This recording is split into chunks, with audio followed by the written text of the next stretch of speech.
paz do Senhor Jesus, tudo bem com vocês? Eu espero que sim. Preparados para mais uma semana aqui de leitura diária? Bom, feche os seus olhos e vamos começar nossa leitura diária com oração. Assim, oremos. Senhor, meu Deus e meu Pai que já nos céus, maravilhoso é o teu nome. Nos ajude, Senhor. Nos fortaleça com a destra da sua justiça. Que o teu Espírito Santo seja intérprete da tua palavra diante da leitura que fizermos, Senhor, cada dia. Continue conosco nos dê da sua graça. Não nos deixe, Senhor, e nem nos desampare, pois somos dependentes da tua graça e misericórdia todos os dias. Continua conosco, Senhor, nesse propósito, pois sei que agradamos o teu coração, Senhor, fazendo o que o Senhor tem para nossas vidas, que é nos alimentar de sua palavra. Seja conosco hoje, amanhã e sempre. Em nome do teu Filho amado Jesus Cristo, Pai, te peço e te agradeço por tudo. Amém. Amém. As nossas leituras diárias de hoje são segundo Crônicas, capítulo 5, 6 e 7, Salmo 121, 1 Timóteo, capítulo 4, 2 Crônicas, capítulo 4 diz assim: os utensílios do templo. Salomão também mandou fazer um altar de bronze de 9 metros de comprimento, 9 metros de largura e 4 metros e meio de altura. Fez o tanque de metal fundido, redondo, medindo 4 metros e meio de diâmetro e 2 metros e 25 centímetros de altura. Era preciso um fio de 13 metros e meio para medir a sua circunferência.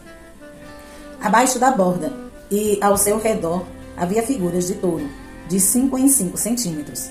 Os touros foram fundidos em 2 fileiras e numa só peça com um tanque.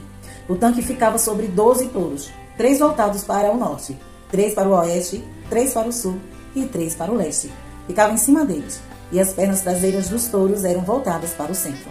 A espessura do tanque era de 4 dedos, e sua borda era como a borda de um cálice, como uma flor de lírio. Sua capacidade era de 60 mil litros. Fez 10 pias, colocando 5 do lado sul e 5 do lado norte. Nelas era lavado tudo o que era usado nos holocaustos, enquanto que o tanque servia para os sacerdotes se lavarem. Fez 10 candelabros de ouro, de acordo com as especificações, e os colocou no templo, 5 no lado sul e 5 no lado norte. Fez 10 mesas e as colocou no templo, 5 do lado sul, 5 do lado norte. Também fez 100 bacias de ouro para aspersão. Fez ainda o pátio do sacerdote e o pátio principal com suas portas, e revestiu de bronze as suas portas. Pôs o tanque no lado sul, no canto sudeste do templo. Também fez os jarros, as pás e as bacias para aspersão. Hurão-Abide terminou assim o trabalho de que fora encarregado pelo rei Salomão no templo de Deus.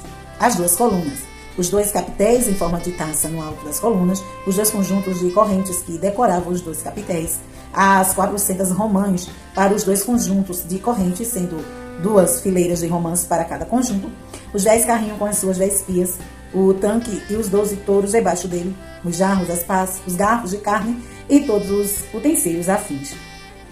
Todos esses utensílios que Hurão-Abide fez para o templo do Senhor, a pedido do rei Salomão, eram de bronze polido. Foi na planície do Jordão, entre Sucote e Zeredá, que o rei os mandou fundir, em moldes de barro. Salomão os fez em tão grande quantidade que não se pôde determinar o peso do bronze utilizado. Além desse, Salomão mandou fazer também todos estes outros utensílios para o templo de Deus. O altar de ouro. As mesas sobre as quais ficavam os pães da presença, os candelabros de ouro puro com as suas lâmpadas para iluminar diante do santuário interno, conforme determinado, as flores, as lâmpadas e as tenazes de ouro maciço, os cortadores de pavio, as bacias para aspersão, as tigelas, os incensários de ouro puro e as portas de ouro do templo. Tanto as portas da sala interna, o lugar santíssimo, quanto as portas do átrio principal.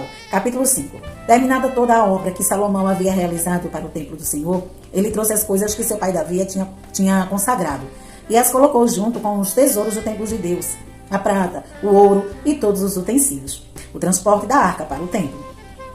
Então Salomão reuniu em Jerusalém as autoridades de Israel e todos os líderes das tribos e os chefes das famílias israelitas para levarem de Sião, a cidade de Davi, a arca da aliança do Senhor, e todos os homens de Israel uniram-se ao rei por ocasião da festa no 7º mês.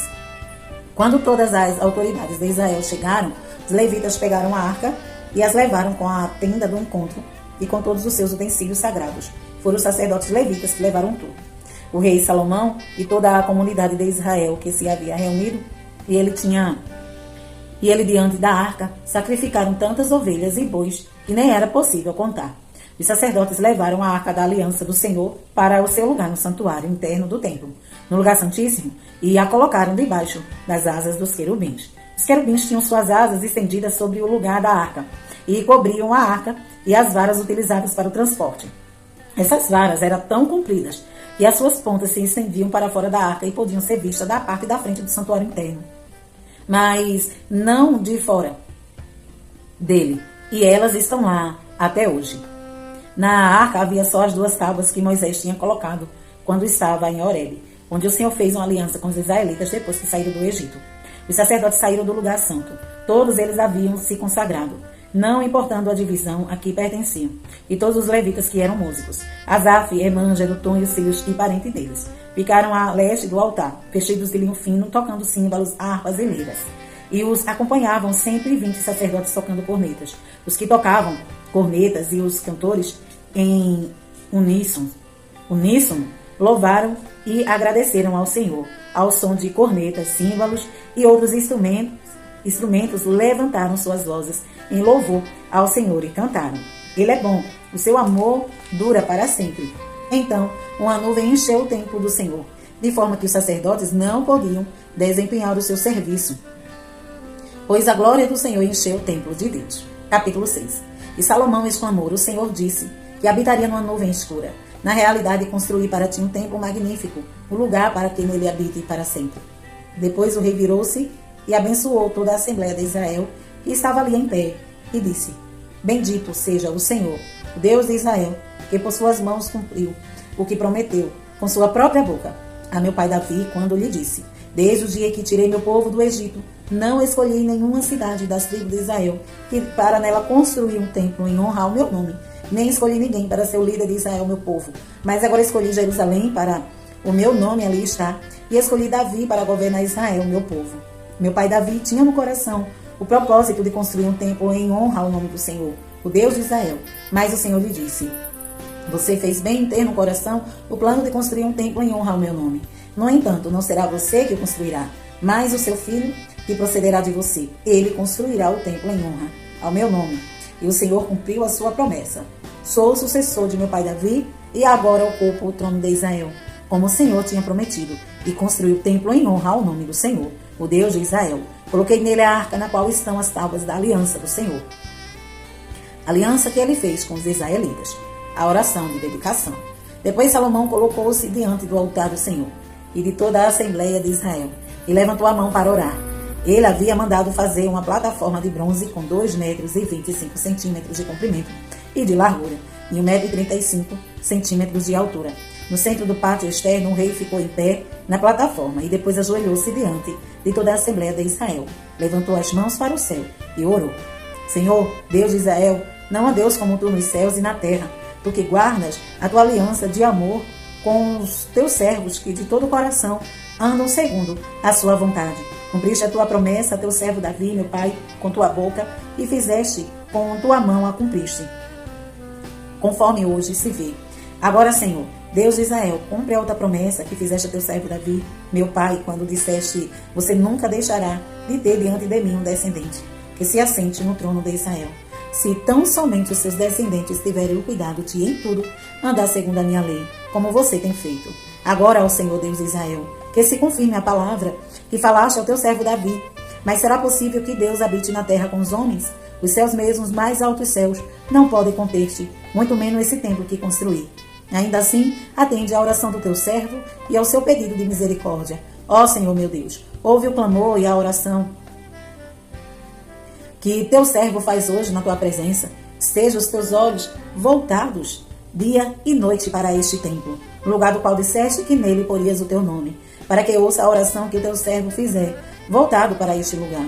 Ouve as súplicas do teu servo e de Israel, teu povo, quando orarem voltados para este lugar. Ouve desde os céus o lugar da tua habitação, e quando ouvires, dá-lhes o teu perdão. Quando um homem pecar contra seu próximo e tiver que fazer um juramento e vier jurar diante do teu altar neste templo, ouve dos céus e age. Julga os teus servos, retribui ao culpado, fazendo recair sobre a sua própria cabeça o resultado da sua conduta, e declara sem culpa o inocente, dando-lhe o que sua inocência merece. Quando Israel, teu povo, for derrotado por um inimigo por ter pecado contra ti, e voltar-se para ti, e invocar teu nome, orando e suplicando a ti nesse tempo, ouve dos céus, e perdoa o pecado de Israel, teu povo, e traze-o de volta à terra, que deste a ele e aos seus antepassados.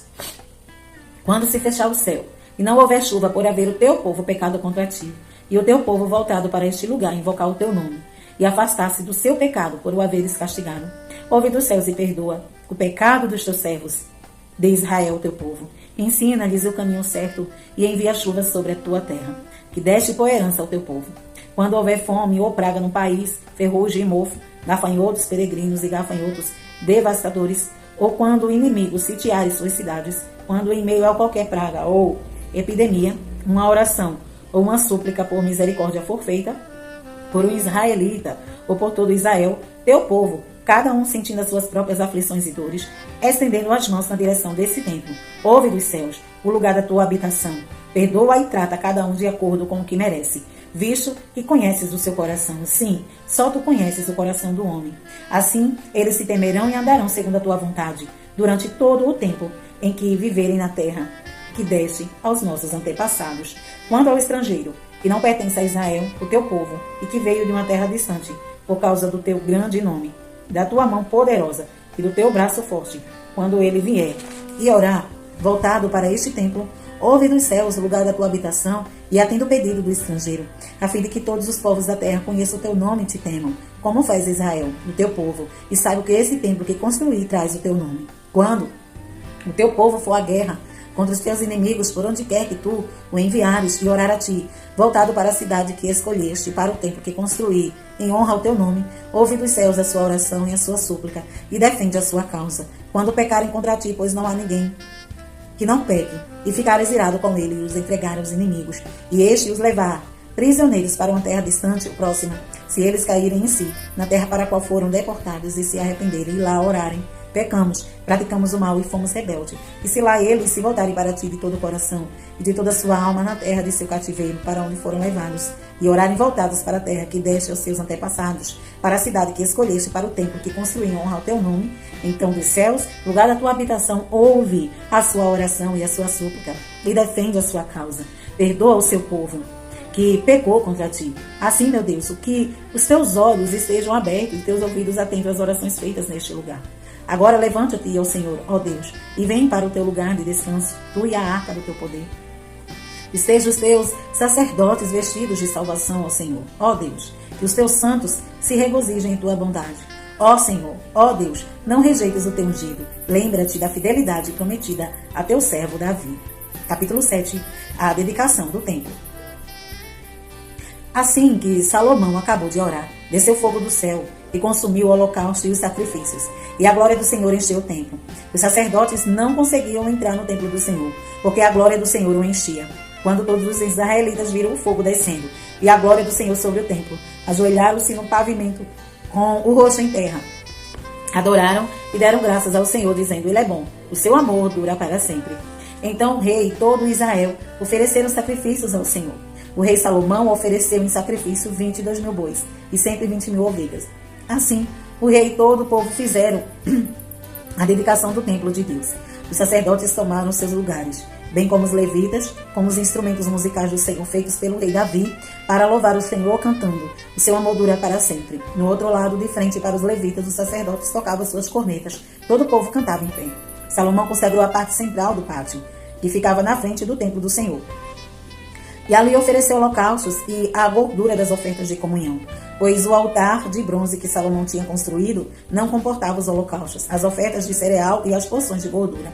Durante 7 dias, Salomão, com todo Israel, celebrou a festa. Era uma grande multidão, gente vinda desde Lebo-Amat até o ribeiro do Egito.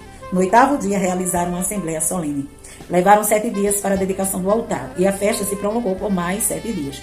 No 23º dia do 7º mês, o rei mandou o povo para suas casas. E todos se foram, jubilosos e de coração alegre, pelas coisas boas que o Senhor havia feito por Davi e Salomão e por Israel, seu povo. O Senhor aparece a Salomão. Quando Salomão acabou de construir o templo do Senhor e o palácio real, executando bem tudo o que pretendia realizar no templo do Senhor, e em seu próprio palácio, o Senhor lhe apareceu de noite e disse: Ouvi a sua oração, e escolhi esse lugar para mim, como um templo para sacrifícios. Se eu fechar o céu para que não chova ou mandar que os gafanhotos devorem o país, ou sobre o meu povo enviar uma praga. Se o meu povo, que se chama pelo meu nome, se humilhar e orar, buscar a minha face e se converter dos seus maus caminhos dos céus, eu ouvirei. Perdoarei o seu pecado e curarei a sua terra. De hoje em diante os meus olhos estarão abertos, os meus ouvidos atentos às orações feitas neste lugar.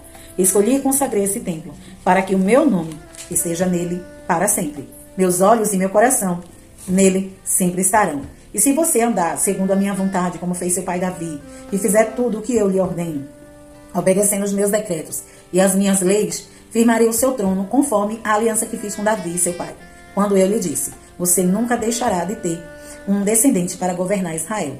Mas se vocês se afastarem de mim e abandonarem os decretos, os mandamentos que lhes dei, e prestarem culto a outros deuses e adorá-los, desarraigarei Israel da minha terra, que lhes dei, e lançarei para longe da minha presença esse templo que consagrei ao meu nome. Farei que ele se torne objeto de zombaria entre todos os povos e todos os que passarem por este templo. Agora, imponente, ficarão espantados e perguntarão: por que o Senhor fez uma coisa dessas a essa terra e a este templo? E a resposta será: porque abandonaram o Senhor, o Deus dos seus antepassados, que os tirou do Egito, e se apegaram a outros deuses, adorando-os e prestando-lhes culto. Por isso ele trouxe sobre eles toda essa desgraça. Salmos 121. Cântico de peregrinação. Levanto os meus olhos para os montes e pergunto: de onde me vem o socorro? O meu socorro vem do Senhor que fez os céus e a terra. Ele não permitirá que você tropece. O seu protetor se manterá alerta. Sim, o protetor de Israel não dormirá. Ele está sempre alerta. O Senhor é o seu protetor, como sombra que o protege. Ele está à sua direita. De dia o sol não ferirá, nem a lua de noite. O Senhor protegerá de todo mal, protegerá a sua vida. O Senhor protegerá a sua saída e a sua chegada, desde agora e para sempre. 1 Timóteo capítulo 4. Introduções a Timóteo. O Espírito diz claramente que nos últimos tempos alguns abandonarão a fé e seguirão espíritos enganadores e doutrinas de demônios. Tais ensinamentos vêm de homens hipócritas e mentirosos que têm a consciência cauterizada e proíbem o casamento e o consumo de alimentos que Deus criou para serem recebidos com ação de graças pelos que creem e conhecem a verdade. Pois tudo o que Deus criou é bom e nada deve ser rejeitado, se for recebido com ação de graças, pois é santificado pela palavra de Deus e pela oração. Se você transmitir essas introduções aos irmãos, será um bom ministro de Cristo Jesus, nutrido com as verdades da fé e da boa doutrina que tem seguido. Rejeite, porém, as fábulas profanas e tolas, e exercite-se na piedade. O exercício físico é de pouco proveito. A piedade, porém, para tudo é proveitosa, porque tem promessa da vida presente e da vida futura. Essa é uma afirmação fiel e digna de plena aceitação. Se trabalhamos e lutamos é porque temos colocado nossa esperança no Deus vivo, o Salvador de todos os homens, especialmente dos que creem. Ordene e ensine essas coisas. Ninguém o despreze pelo fato de você ser jovem, mas seja um exemplo para os fiéis na palavra, no procedimento, no amor, na fé e na pureza. Até a minha chegada, dedique-se à leitura pública da Escritura, à exortação e ao ensino. Não negligencie o dom que lhe foi dado por mensagem profética, com imposição de mãos dos presbíteros. Seja diligente nessas coisas e dedique-se inteiramente a elas, para que todos vejam o seu progresso. Atende bem para a sua própria vida e para a doutrina, perseverando nesses deveres, pois, agindo assim, você salvará tanto a si mesmo, quanto aos que o ouvem. Amém? Essas foram as nossas leituras bíblicas de hoje. E amanhã estaremos aqui, se Jesus não vir.